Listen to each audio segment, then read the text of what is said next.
Hey ho, let's go. Happy Tuesday, everybody. Hope you're well wherever you are. I am Martin. This is episode 26 of Pugsley's Pit. And as we always do each week, we begin the show by asking you the question, where else would you rather be than right here, right now? Hope everyone's well. Hope it's not too hot wherever you are. We're having a nice, cool, I think high 70s, low 80s day in Albany. I'll take it after living on the planet Mercury for the last week or so. By way of introduction, I'm a freelance sports writer for the Albany Times Union, an avid sports enthusiast, big time homer for my teams without apologies. As always, you can follow the show on Twitter at Pugsley's Pit and take in the podcast on YouTube, Apple, Spotify. Today's show, we're going to mix it up a little bit. Move away from baseball until a little later in the My World segment. Later on in the show, and start next week, we'll start to focus a little more on NFL with training camps now open. But for this week, a little different. We're going to delve into the world of professional wrestling on the heels of the retirement of Vince McMahon late last week from his chairman position at WWE, and more importantly to me, the head of creative with the organization. Full disclosure, I haven't watched wrestling in probably 20 years or so. A lot of it, and we'll get into it with our guest, with the direction that McMahon took his company. I do know a lot of the big names. I do listen to some podcasts on YouTube from time to time, but as far as viewing, it's been a while. However, anyone who's ever followed the wrestling back in the day will understand that the name of this show is patterned after Piper's Pit from the 1980s. I was involved in a skit in college where I portrayed Roddy Piper, who is the greatest heel in the history of wrestling. And we brought back the name for this podcast. So enough about my background with it. Let's bring in the expert, the one I consider the expert, Mr. Brian Cady. From White Heat, the White Heat Wrestling Podcast, as well as Katie's Corner, both part of the Gozilla Media family. Mr. Cady, happy Tuesday to you. Sean, thank you for having me. First off, it was good to get some rain in the last 48 hours to cool Yeah, things right. off a little bit. But I do have one quick question for you, since Sure. we don't we only talk from time to time. But I have to ask you, since I know we're coming up on the season, rapidly approaching. You got Devontae Adams now. You still have Waller. You still have Renfro. You still have Jacobs. But the AFC West is going to be a crapshoot. I feel this year for once, there's no one clear cut team. I mean, how do you not say that all these games are going to be shootouts at this point? Like, every team has an offense that can put up 30 plus this year. Well, yeah, look, okay, full context. We're looking at the greatest team in the history of the NFL with this version of the Raiders. Okay, let's get that out of the way. I think we can agree on that. Okay, I told you I'm a homer in the intro. Yeah, look, on the surface, definitely. Here's what I'm encouraged about. The Raider O line needs to be competent, hmm and I'm hoping they are. I think Derek Carr is very undervalued, underrated. I've been a Carr fan forever, a Carr stan. They'll call you on Twitter as they're calling me names and wishing horrible things on me and my family and that's by Raider fans. Um, I like the weapons. I think Darren Waller becomes more dangerous with Devontae Adams now, and even Hunter Renfro. What I When I look at the division, I think the Chiefs are really going to miss Tyreek Hill. They brought Yeah, in some guys to replace him, but some things you just can't replace.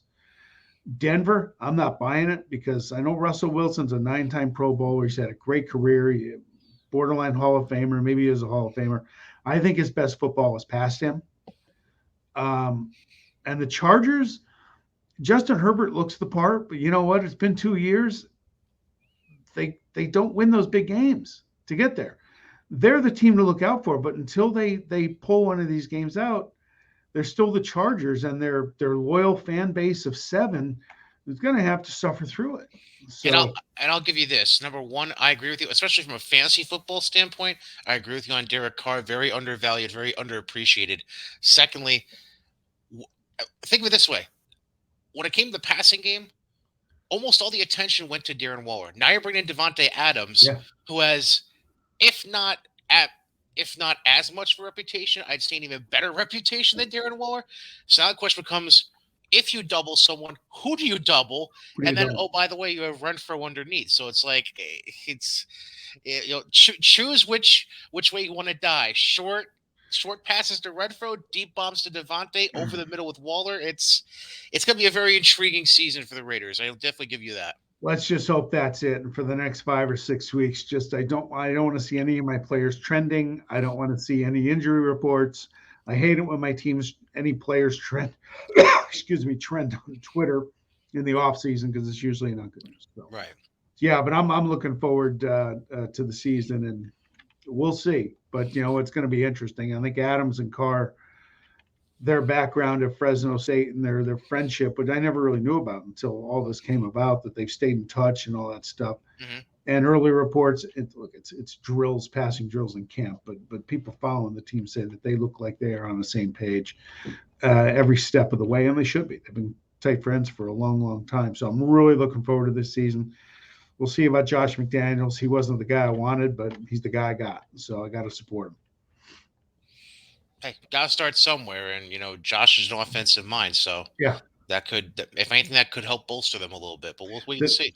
the next big fish, there's some cap money there. I'm praying Ndamukong Suh comes over. I'm a Husker fan too, but I think he would add just a little more bite, a little more ferociousness to that team, and put him on the same DL with Max Crosby and Chandler Jones, and now you're really cooking on a front four there. So let's hope so.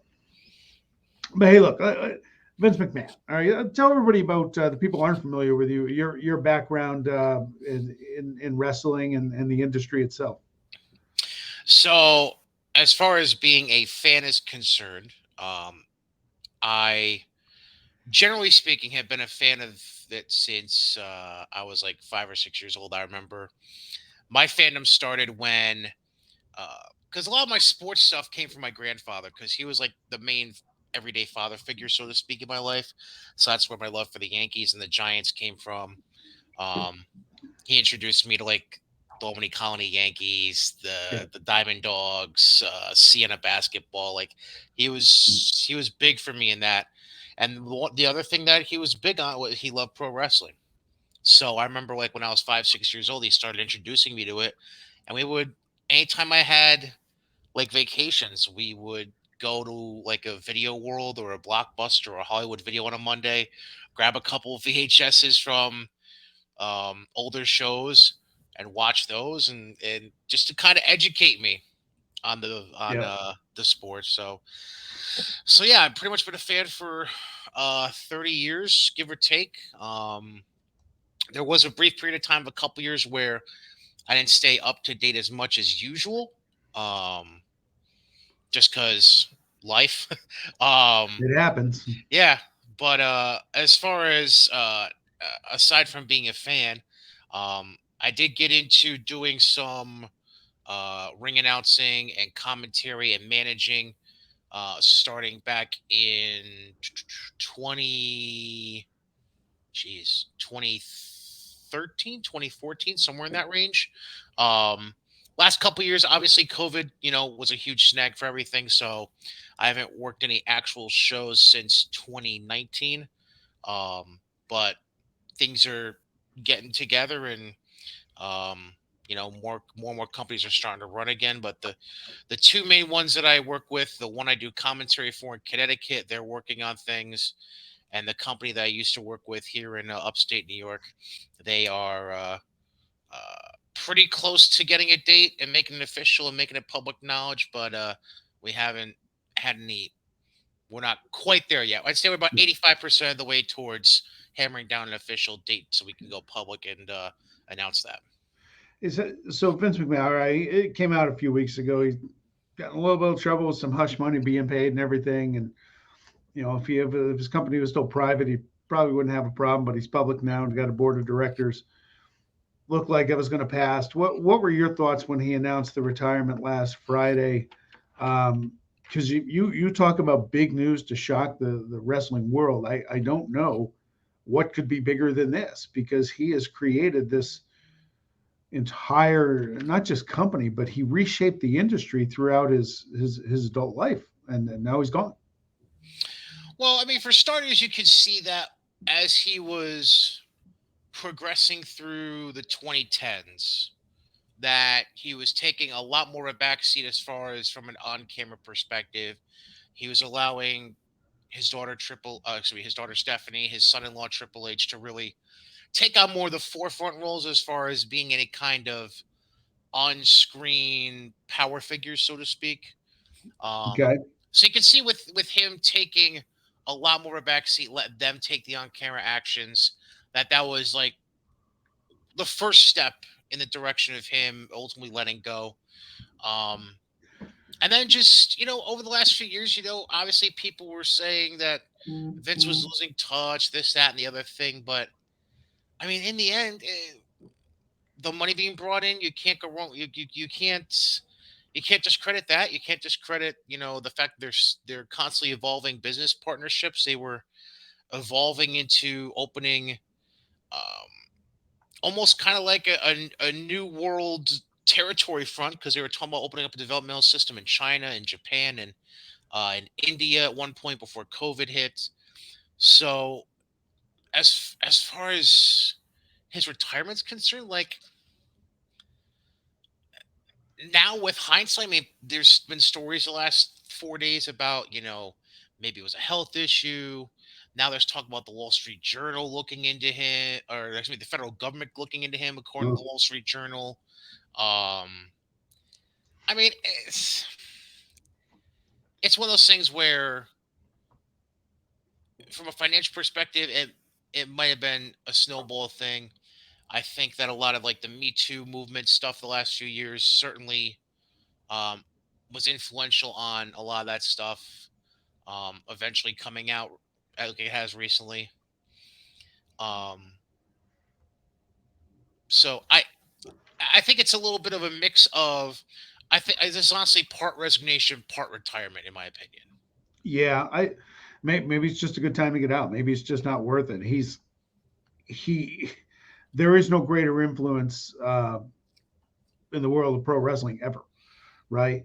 And back when I was a kid, wrestling had territories. I grew up in the Bay Area in San Francisco, and you'd see guys come and go, and they kind of move all around. There was a ton of territories. He ended that when he bought the company from his dad. He killed the old AWA, brought in Hulk Hogan, built this monster organization. WrestleMania became it still is. It's a monster deal. Um, got them in Sports Illustrated, helped them get mainstream. Um, the Monday Night Wars. WCW came after them in the 90s, were winning for a while till they spent all their money. There was just nothing left. Is it better? Is it a good? I think it's a good thing that he built this, right? WWE, WWF, Hmm. way back in the day, because he really brought it to levels I don't think anybody could have dreamed of. He made a national company. Um, was this all a good thing? Because there was some bad stuff too. You had the steroid trials in the 90s. I Right. think that's going to happen no matter what. And look at it's just the industry. You got to have the look, right? They're all independent contractors. It is what it is. But how do you view his stamp? There's a lot of good, there's some bad, and he can be a little surly and standoffish too. But when you think about him and his impact on the industry, what stands out to you the most? Well, I mean, just to go back a little bit, like you mentioned, you look at the really from the 1930s um until Vince really started going after things in the early 80s. You mentioned like the territories. I mean, there was a National Wrestling Alliance, and there were literally like there were little fiefdoms, I guess you could call them. Like you had the New York market, you had Chicago, you had Florida, you had the Carolinas, St. Louis, all over the place. You mentioned San Francisco. Cow Palace was a huge thing back in Yep. the day. That's where Pat Patterson really evolved into what he became. Um, that was a big place for a lot of the like the Samoan wrestlers to Yeah. really grow and evolve there as well. High Chief Peter Maivia as an example. Yes. Um, so, but you take a look at what happened was Vince's father, Vince Senior, and this is something that does like I think is very important to recognize when people try to talk about the way the business evolved in that time of the early and mid 80s. Vince Sr. went to, and I'm not sure if he went to every guy that ran territory, but he went to a lot of like the main guys, like the Fritz von Erichs, the Vern Gagnes, stuff like that. And he basically shook their hands and said, "You're gonna be fine. Yeah. Like Vince is gonna go. Like my son's not gonna go crazy on you." Not knowing what his son had in mind. He went Um, crazy on him. yeah, and a big part of it was really when you look back at the guys that were running territories at the time. Aside from Vince Jr., there wasn't really anybody trying to take advantage of cable television and international outlets other than I mean, the ESPN thing kind of fell into Vern's lap on accident in the late '80s, so you can't really count that honestly. The only guys that really take advantage of the cable systems at all were Georgia Championship Wrestling, who was on the Superstation TBS, Yep. and for a little bit of time there, while they were still on a hot run with his sons, Fritz von Erich, he was getting a ton of deals across the country and even internationally. Um, but Vince saw the writing on the wall that cable TV was the thing, and that the product he wanted the product to be a more wide-ranging demographic than it was, and that's why it started leaning towards the entertainment side of things. Um, so I would say like as far as the evolution of the product is concerned, Vince was ahead of his time Yeah. and was very forward thinking when he took over in the '80s, and he saw the writing on the wall and saw where the business needed to go. Um, so I'd say Vince made tremendous, invaluable contributions to the business. Just from the perspective of seeing where the product had to go to continue moving forward, to make it an international product, um, and just being able to move with the times. I mean, because you mentioned it. You go from getting through the territory days, emerging through cable TV, seeing that he was on the verge of going broke when WCW was taking the higher ground, making the sharp left turn to the Attitude Era, Yeah. outdoing what WCW was doing, and then once WCW folded, realizing, you know what, now I gotta go back to being a people pleasing kind of product and shifting back more towards a TV PG family friendly product and getting the right advertising and being on USA Network regularly and all that stuff. So I mean, what Vince did for the business was, while people may crucify him a little bit for quote unquote killing the business because of the way he bought out all the territories, you can't argue that wrestling is bigger and better than in the shape it was in 40 years ago at this point. Look, money talks, right? And he created that. And you have to give him credit for that. And then he was the first one with the vision and the guts to kind of carry that through. Hmm. That said, you talked about WCW going under. Is wrestling better if there's competition? I think anything is better with competition. And to that end, is AEW a viable solution that's coming? Because it kind of keeps you on your toes. If you're the only game in town, you might slip a little bit, not stay on your game.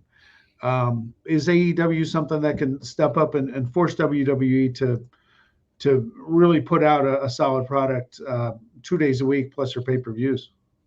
I always have believed in the phrase iron sharpens iron. So I've always been pro competition in that regard. Um, but ever since WCW folded, you've had a couple companies attempt to go for the throne essentially. Um, like you could just think of NWA TNA, which eventually led to becoming just TNA and then Impact Wrestling, which is still running today, but it's nothing like it was even 10, 15 years ago when it was really running well. Um, so as far as AEW is concerned, they have a couple problems as far as ever being able to actually give WWE a run for their money. Um, I would say they have at least three problems I can think of off the top of my head. Number one, they have an owner slash booker who has who is too much of a fan for his own good Okay. and doesn't understand the concept of long-term creative storytelling. So he has to have people come in around him at some point that are experienced in the business and understand the art of booking and storytelling long term. Because right now, a lot of this stuff is just willy nilly thrown together, like it's a an independent wrestling company that happens to have a TV contract, basically. Um, the second thing, stop signing every guy, every popper guy that happens to become a free agent at some point.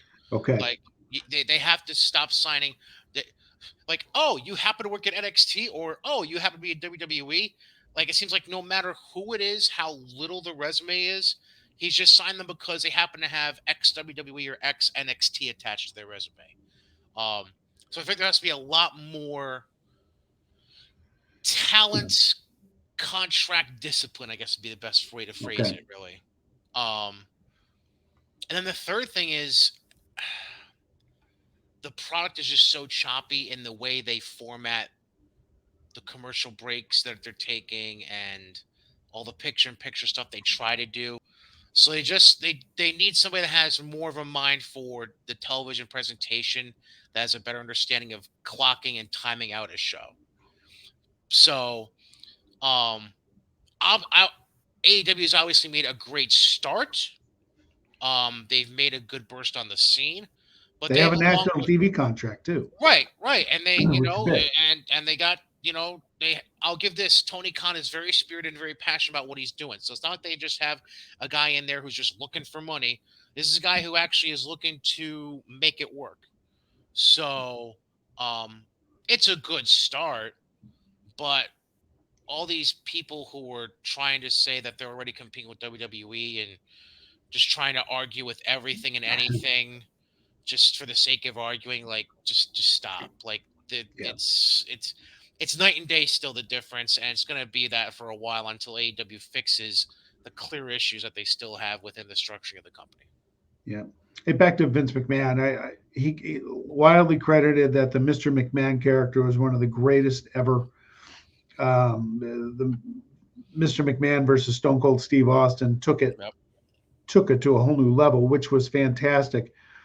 Did it go too far? And that's where I talked about before, where I kind of got away from wrestling. It seemed like the heel owner GM against the face every week. It got old quickly. That's just for me. That's just one person. It seemed like there was too much talking and not enough action on the shows. One, is it still that way? And two, do you share that opinion? It was a great idea, but has the idea ever gone away? Well, it's actually funny you say that, because that's part of the problem I was referring to with AEW as far as the timing of the show, because you might have there have notably been episodes of their Wednesday show Dynamite, which is a 2 hour show, where you could get three promos in a row. Like, and that's just, you can't do that. Yeah. That's just horrible timing and horrible scheduling of a TV product. As far as the WWE product is concerned, um, it has its ebbs and flows.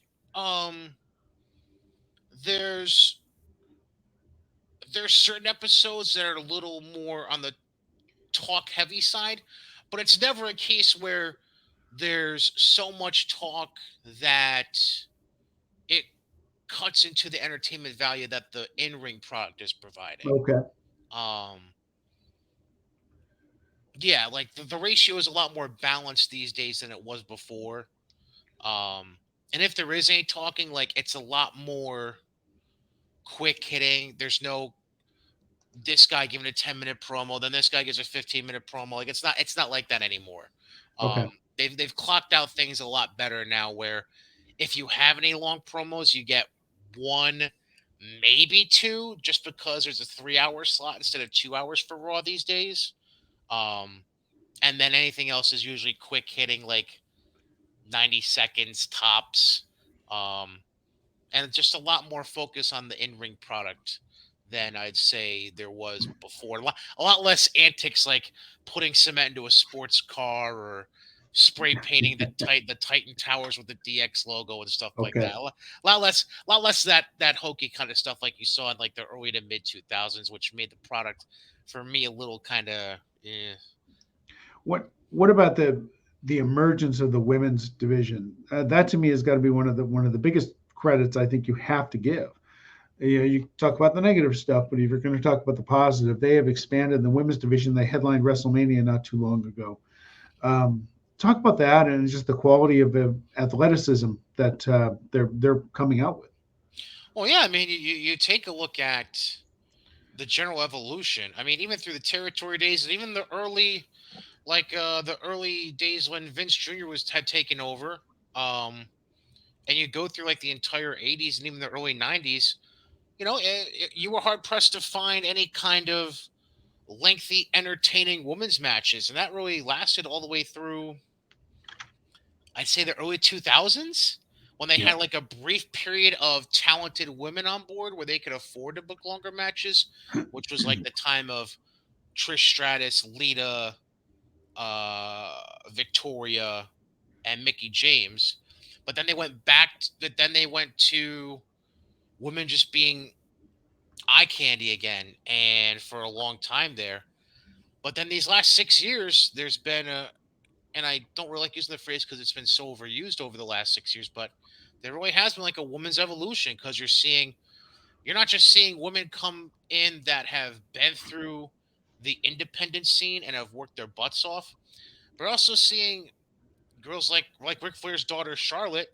Yep. She never stepped foot in the ring until she was signed by WWE and went to their developmental. She grew up a tremendous volleyball player through high school and college, and just happened to have the natural raw athleticism. Where when they signed her in, I think they signed her like 2012, maybe a little before that.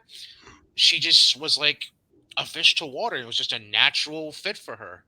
So they've just gotten a lot better with their recruiting, a lot better with having their eye on female talent and knowing who will work, who won't work, and it's been tremendous. And the fact that they've been showcasing women a lot more on their main programming on Raw and SmackDown, that also just goes to show you how much hard work these women have put in over the years.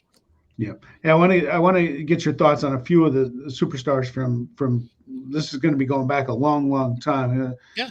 How about these guys? Brock Lesnar, John Cena. John essentially became he was the natural transition away from The Rock, is the way it worked out. Because Dwayne Johnson, he was really the guy to allow WWE to become mainstream and internationally recognized because of the natural charisma and personality he brought to it, and was able to so easily transition into other media, obviously movies and television being the reference point. And John was just like, he's become the same thing. Like, he put in an amazing 15-ish years into wrestling, still makes cameos here and there and does some matches once in a while. But he's mostly focused on movies and TV now, and he's done an Yeah. amazing job there. Would you have turned him face if you had the book? Or I'm sorry, turn him heel? That's like the $1 million question about his career, isn't it? It is. The only reason that I stand on no is because he had such a stranglehold on that female and children demographic. Yep. That I think you'd be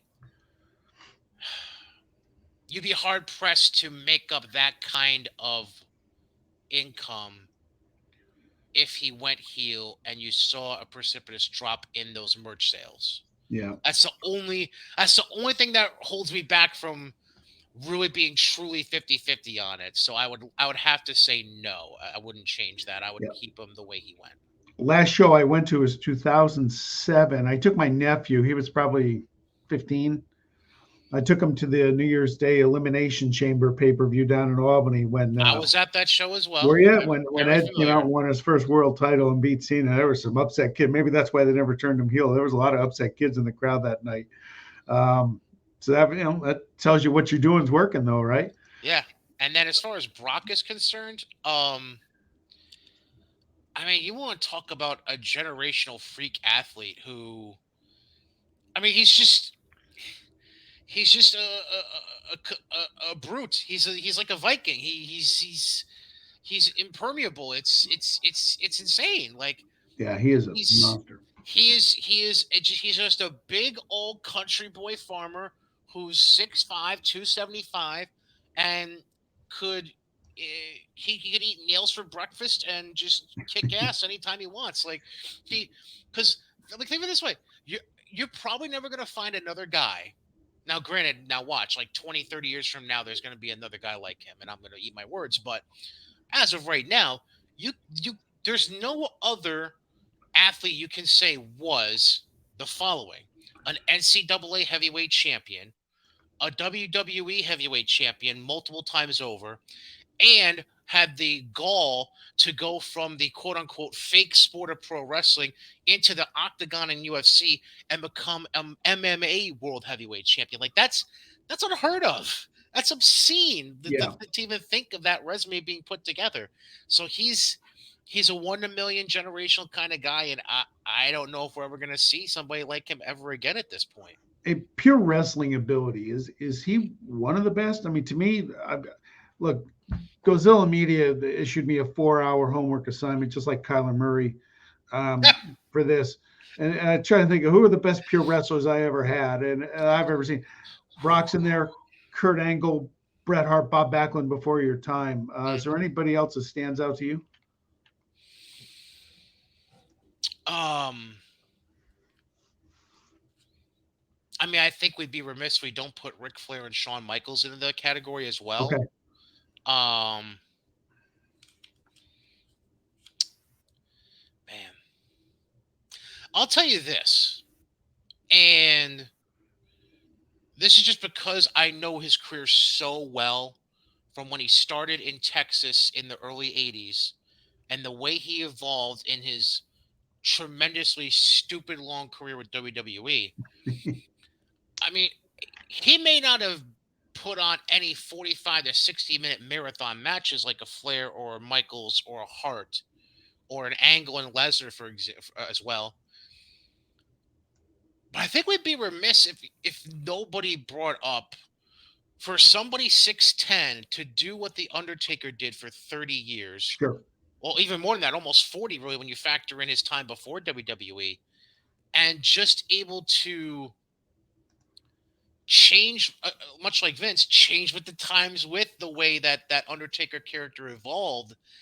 I mean, from a total package standpoint, you'd be remiss to not put Taker into that argument as well. But as far as just pure wrestling, I mean, obviously, like I was a Bret Hart stan when I was a Yeah. child, but again, you'd be remiss if you don't have Flair and Michaels in that argument as well. And I totally get Angle. I agree with that, and I get people who would throw Lesnar in there. That makes a lot of sense as well. Just from the fact of how he was in his younger WWE days when he still had that crazy athleticism of being able to do shooting star presses and moonsaults when somebody 6'5", 280 shouldn't be able to do that, Yeah. and then being able to evolve and bring the MMA side of him into things and just become a brute enforcer the last 8 to 10 years. Um, yeah, I mean, I get where Brock comes in the conversation now as well. Two more for you. We've talked about him, Ric Flair, and to me, the greatest talker in the industry, and it's not even close. Um, but in ring ability, the ability to tell a story, and take bumps and put guys over. I mean, has anybody ever been better than him in those roles? I think talking the only one that comes into the conversation would be The Rock, Dwayne. Okay. Storytelling, selling, being able to have the stamina and the skill to go and put on masterpieces and go half hour, 45 minutes, 60 minutes if needed. I think the only one you can put in any kind of close comparison is Shawn Michaels. Yeah. Maybe the only reason I don't say Brett is because while his microphone skills got better over time as a singles competitor, it still wasn't the level of a Rock or Shawn or Rick. So that's why I don't say Brett in that same breath. Yeah. Um, so from a physical standpoint, I'd say Shawn is close, almost equal. And from a microphone standpoint, I'd say the only one that would have been able to touch him would have been The Rock. Of the 92 performance in the 92 Royal Rumble here in Albany for Flair, 60 minutes, walks out with the title. That's, I mean, you want to talk about endurance and putting it out there all on the line. That was the day. And that was a wow. I don't think that, as originally called the Knickerbocker Arena, was that even open like 3 months at that point? Because I want to say it had just opened what, the previous fall. It It was might have been. like October, November of '91 or something like that. I don't remember when that opened. You might be right though. I remember it hadn't been open a year yet. I know it opened like I want to say it was late '91, and if I remember correctly, I'm not sure if it was the first show there, but I think it was one of the first shows there was Frank Sinatra. Yeah, that was the first show. Yeah, so I mean, you're talking about you're christening a essentially freshly opened arena with a pay-per-view in Albany, which only happened. Let me think here. One, two. On the top of my head, I can only think of two other times they had a pay-per-view in Albany, which would have been the '07 New Year's Revolution that you mentioned, and then they had what was it? 2000. It was Kurt Angle's first world title win when he beat The Rock. I want to say it was 2001 Fully Loaded or No Way Out, something like that. Okay. But yeah, to christen a brand new arena essentially with a pay-per-view, uh, and to have it with the Royal Rumble, which is now considered one of the big three or big four in WWE, and have the Nature Boy. And that's not the first time Rick put on a show in the Capital Region, because Yes. not too long before that, and I want to say it was '89.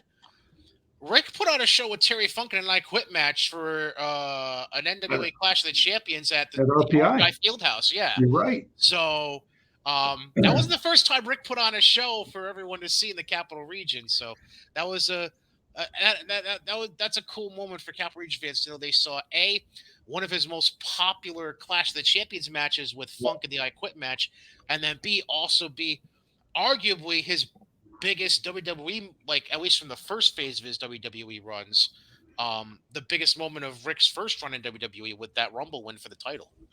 Yeah, good for you pulling out the RPI one. How about Stone Cold? Stone Cold became one of the few, him and The Rock really becoming more out there in just regular society and not just wrestling guys with what Stone Cold did with his gimmick going from the ringmaster to what he became. Talk about his impact on the sport. I mean, when you think about the things that started to change the tide in the WCW WWE rivalry, this has to stand as one of the three biggest, as far as talents that were originally WCW and end up in WWE for the Monday Night Wars. This has to go as number 2 on the list of the top 3 switches at that time. Taker being number 1 because he was the guy who came in '90, never left, never thought about leaving, and he was their answer to WCW Sting at that point, as far as characters are concerned. Steve is like, I'd consider it a 1A, 1B with Taker, but I'll put him at 2 just because it wasn't like he was completely unused in WCW. He was a U.S. champ. He was a TV champ. He had great matches with Steamboat back in the day. Him and Brian Pillman made a great tag team in the Hollywood Blondes that were tag team champions. So it was like he was completely unused and unsuccessful in WCW. But they just let Steve walk. And he went right from there to a brief stint in ECW to then walking in WWE. And the rest is history as far as that's concerned. And then the number 3 on that list would be Triple H, because he was an underused undercard talent in WCW, and he came in 94, 95, I believe it was, and he was able to, again, one of those guys that was able to, you know, make the right changes to his characters at the right times and know when to work. So, but Steve, man, Steve was just a different animal because he was a representation of the people, because let's be real, the working class, there's a lot of people in the working class that would love to kick their boss's ass. Let's just be real. And so that resonated with people. And when he hit that Yeah, first stunner on Vince in the Garden in November of '97, that was just really when the rocket ship just took off and it was never coming back. And that was really the that really was the beginning of what spelled the end for WCW, was that one moment in the yeah. Garden in '97. I think the Mount Rushmore term is just way overused these days, but I'm going to ask you anyway. I'll give you mine first. Flair, that's my guy. Mhm. Undertaker, just for everything he did.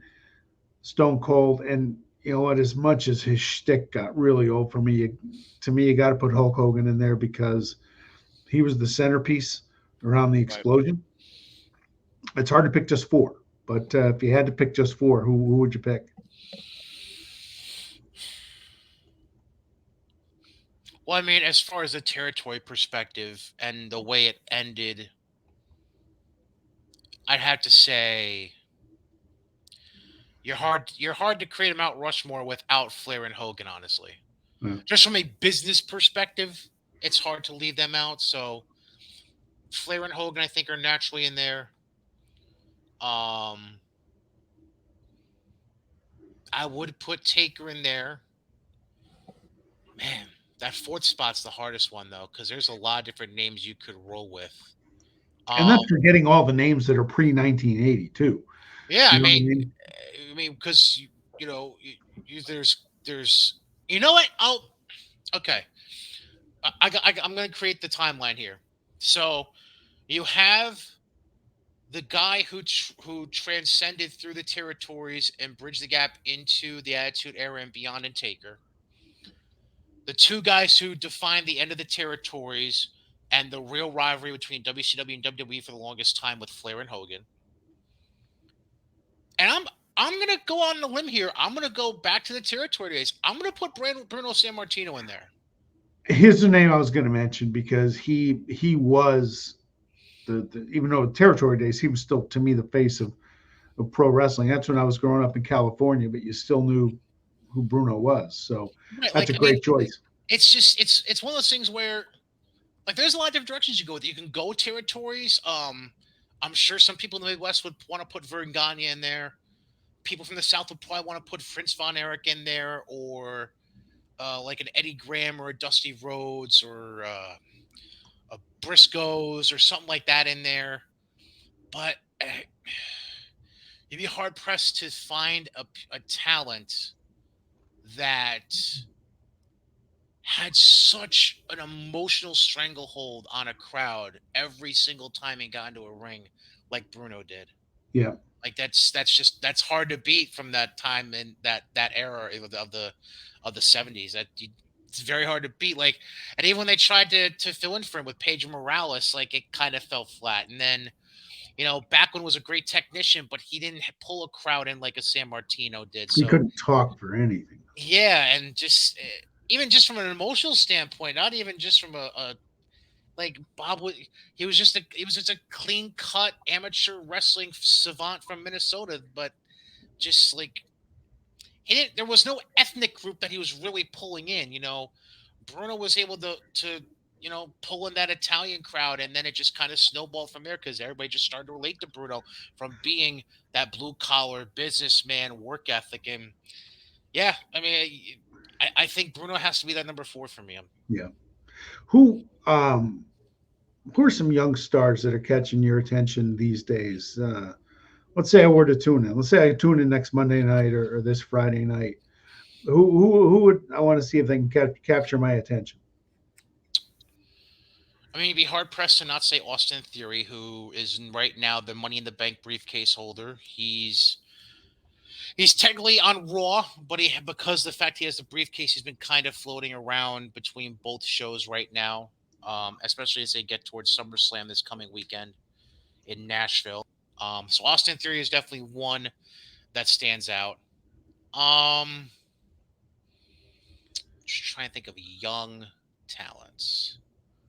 Who's this kid from Saratoga? Matt Riddle? Riddle, um, compared to a lot of the other guys, yeah, I mean Riddle is young. Um, he's got an interesting background. Like he was an amateur wrestler. He's from the Saratoga area. I believe won a state wrestling championship at Saratoga, if I remember correctly. Really? Um, and like he came up in an era where that meant facing guys like John Bones Jones, and we all know what he did in the UFC.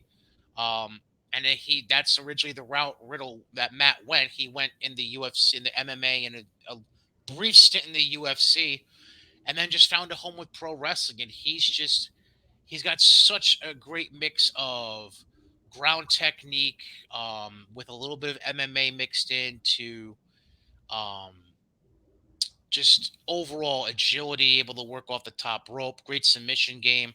And oh, by the way, here's the funny thing: he wrestles barefoot, Yep. so that's also a little bit different. And he plays up the a little bit of the too cool for school 420 kind of gimmick, if you know what I mean. So he's a character and a half, but it fits, and he's funny, and it works very well for him.